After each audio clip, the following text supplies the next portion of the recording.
কখনো কি গার্লফ্রেন্ড ছিল বা এখন কি আছে? এখন নাই খোদার কসম এখন নাই, বাট ছিল তো অবশ্যই ছিল। টিনেজ লাইফ মনে করেন ভাই, ক্লাস যখন 10-এ পড়ি, 9-10-এ, তখন আসলে ছিল একজন। তো দুর্ভাগ্যবশত চাইছিলাম যে অনেক বছর কন্টিনিউ। না না না না না, পছন্দটা কিভাবে হয়েছিল?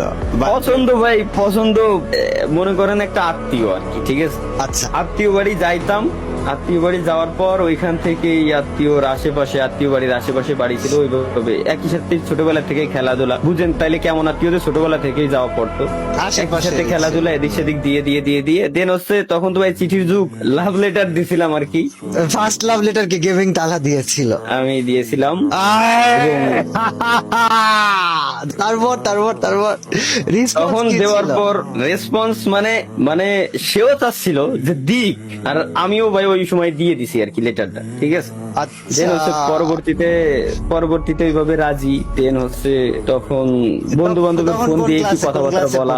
তখন কোন ক্লাসে পড়া হতো? তখন 9 নাইনে। আর এই প্রেমটা কত বছর চলেছিল? এইটা চলছিল কত বছর সেটা বলতেছি, বাট চয়েস ছিল, পছন্দ ছিল অনেক আগে থেকে, ওইভাবে কথাবার্তা হয়েছে, বাট লেটার দিছি 9-এ। বাট এটা ছিল হচ্ছে ক্লাস, আই থিঙ্ক ক্লাস 7 থেকে, হ্যাঁ 7 থেকে শুরু। দেন হচ্ছে ক্লাস 9-এ গিয়ে দেন লেটার দেওয়া। দেন ওইভাবে করেই আমার ইঞ্জিনিয়ারিং এর সেকেন্ড ইয়ার বললে বুঝবেন আর কি, 4th সেমিস্টার পর্যন্ত ওই যে ওই সিচুয়েশনটাও তখন আমার চলতেছিল। তারপরেও ওটা ছিল। সময়টা জীবনে যখন আসে তখন কি ছিল? হ্যাঁ না, তখন তার বিয়ে হয়ে যায় আর কি, খারাপ সময়টাতে। তাহলে কি আমরা এটা বলতে পারি যে গেমিং তালহার প্রেমটা আসলে ছাড়াছাড়ি হয়নি, সিচুয়েশন তাকে কেড়ে নিয়েছে? সিচুয়েশন কেড়ে নিয়েছে। আমি তার বলছিলাম যে তুমি আমার 2023 সাল পর্যন্ত সময় দাও, যদি কোনো কিছু না করতে পারি আজীবন দোষারোপ করে যাবা, কিন্তু শুনে নাই ভাই, যা গেছে ও নিয়ে এখন আর ভেবে চিন্তে লাভ নাই।